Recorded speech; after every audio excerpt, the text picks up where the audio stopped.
أعوذ بالله من الشيطان الرجيم.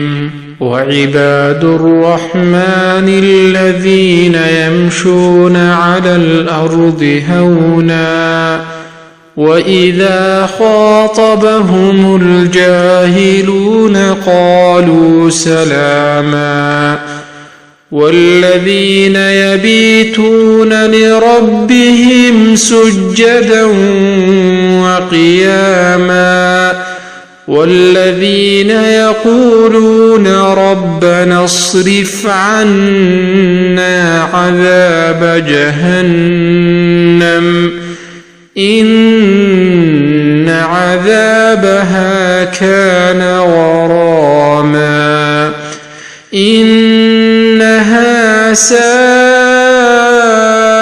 مستقرا ومقاما والذين إذا أنفقوا لم يسرفوا ولم يقتروا وكان بين ذلك قواما.